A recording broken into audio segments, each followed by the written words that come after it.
E só na Bacia do Paraná a gente tem catalogado hoje, e um estudo gigantesco feito pela própria Petrobras, 800 derrames basálticos individuais separados por esse intervalo. Como explicar toda essa deposição de basalto, essa intercalação de camadas, momentos em que teve vida, tem paleossolo, pedogênese, tudo isso, em apenas 6 mil anos. Então, obrigado a todos que vocês vieram aqui, passar essa tarde aqui com a gente, trocando essa ideia.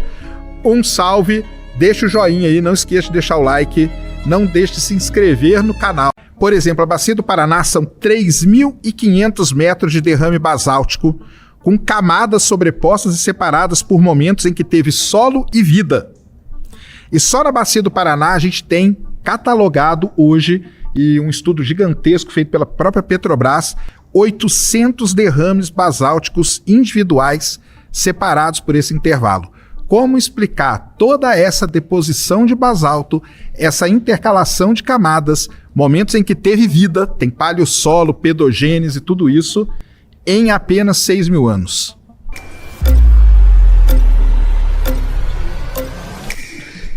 Pode sentar aí.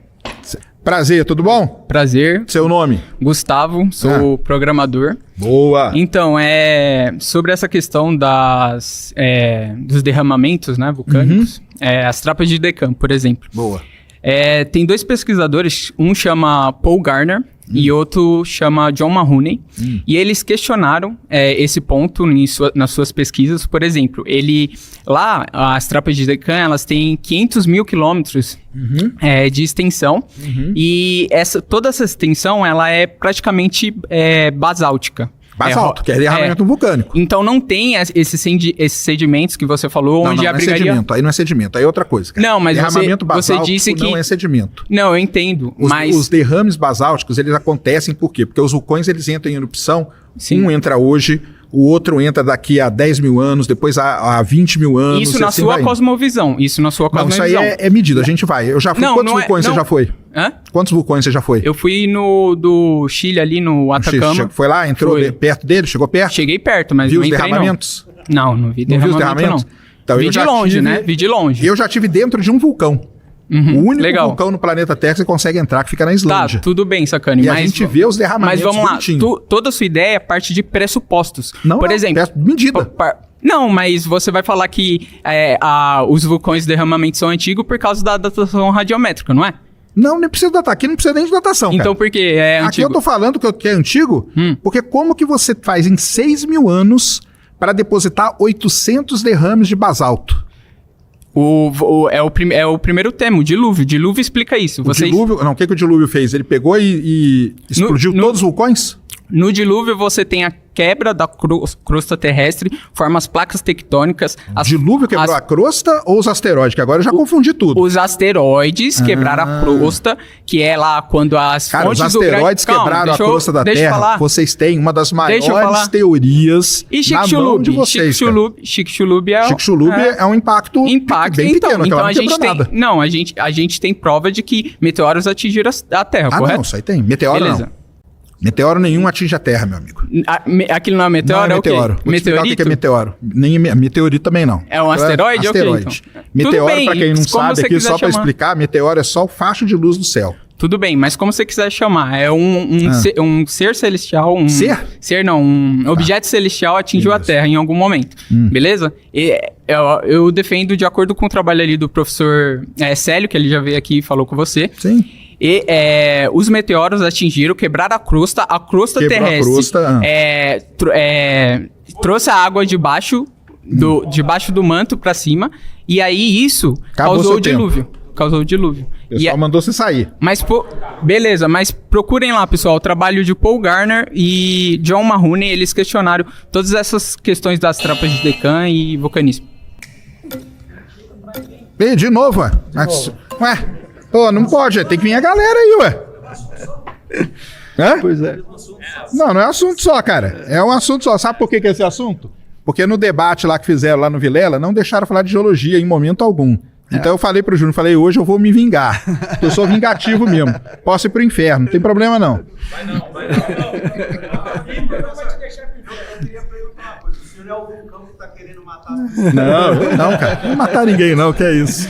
Isso é maldade ou não? Não é maldade, professor? É maldade, não. Nada que eu tô perguntando aqui é de maldade, não. Com certeza. Bora lá, de novo. Prazer de novo. Prazer. Vai lá. Tinha que complementar, tu conhece que tá mais fácil. Vai lá. Sobre os Strepsinecan. Você tem derrames Não, fala aqui, não vamos falar Strepsinecan, não. Vamos falar aqui da Bacia do Paraná. Vamos então falar tá. da Petrobras. Petrobras foi lá e mediu 800 derramamentos basálticos individuais e entre eles você tem vida, você tem um monte de coisa, depois derrama de novo e tal. Como que explicar tudo isso em 6 mil anos? Como que isso cabe em 6 mil anos? Lá no sul, em Santa Catarina, a gente chama lá, tem os cânions do Itaimbezinho, que é o mesmo derrame de basalto Sim, Bacia do Paraná. Bacia do Paraná vai até lá. Isso. Lá a gente observa, eu já fui lá algumas vezes, a gente observa que as camadas basálticas, elas são plano paralelas. Isso aí. Uma estava acontecendo e veio outra já, na realidade seria um rio, um oceano, não. Uma coisa monstruosa não seria um rio, mas tudo bem. Que se vê um mar de lava, um mar de lava que cobriu aquela região e ela não tinha ainda erodido para fazer como fazer solo, fazer a erosão normal de milhões de anos, se fosse o caso, que também poderia acontecer. Tá? A Bacia do Paraná é muito interessante porque eles ligam ela com o Paraná e Tendeca, lá na Namíbia, né? Uhum. Só que entre a Bacia do Paraná e o Atlântico existe a Serra Geral, que são os granitos lá os granitos. Por isso que a gente tem deposição, por isso que ele tem um negócio na geologia que chama estratigrafia de sequência, para explicar justamente isso. Aí você passa no meio do Atlântico, você tem a dorsal mesoceânica que também derramou basalto 13 mil quilômetros de extensão, praticamente no fundo do Atlântico dos dois lados.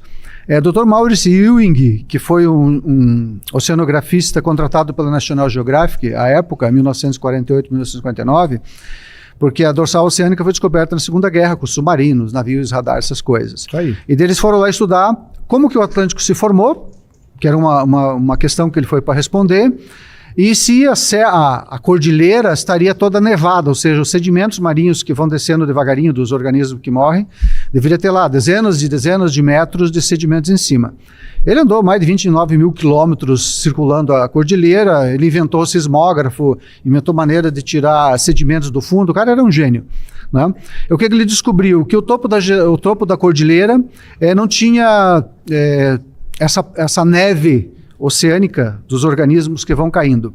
A base da cordilheira tinha sedimentos de até 30 metros, o que foi um choque para eles, porque eles imaginavam que o Atlântico é muito mais novo que o Pacífico, né? E, no entanto, o volume de sedimentos do Atlântico é semelhante ao do Pacífico. Foi uma descoberta. Outra descoberta interessante que ele fez foi que, na base da cordilheira, ele encontrou areia de praia. Uma linha de praia de 5 quilômetros de profundidade atualmente, né? E mais acima, mais a 3.500 metros, encontrou outra linha de praia. A conclusão dele, na época, foi de que no Atlântico não existia, essa cordilheira era acima, e depois de 2 movimentos de subsidência crustal, formou-se as praias ao longo de algum tempo nesse processo.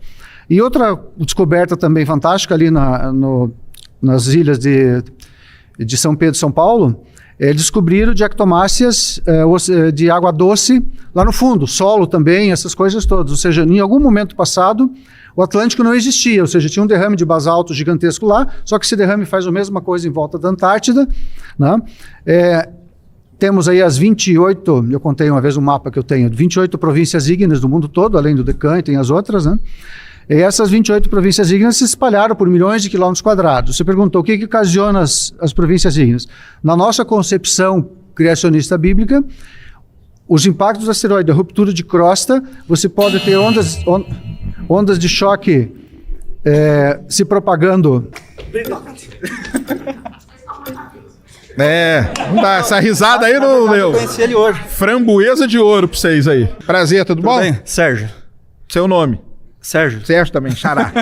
Fala. Eu chamo de Eduardo porque meu pai é Sérgio, meu irmão é Sérgio. Tranquilo. Então ficou como Eduardo. Eu só queria entender uma questão que você colocou ali, não sei se eu entendi certo, mas você colocou que tem deposições de vulcão. Derramamento. E tem vida ali, etc. Aí entre algumas camadas, não são todas, mas você tem, por exemplo, na Bacia do Paraná, você tem 800 derramamentos diferentes, e entre alguns deles, você tem solo, você tem vida e tudo mais. Então, ou seja, derramou, teve outro derramamento, aí parou por um tempo, esse tempo foi suficiente para a vida existir, tal, morrer, outro derramamento, e assim vai. E você acha que a vida que surgiu ali, ele foi consequência da estratigrafia ali dos vulcões? Nada a ver, nada a ver. O que eu tô falando é do tempo. O vulcão teria essa capacidade de é do tempo. Ter um ambiente propício para gerar vida ali? Pô, o melhor solo do mundo é o solo vulcânico, cara. Para a origem da vida que você tá falando? É o melhor solo o melhor solo do planeta é o vulcânico.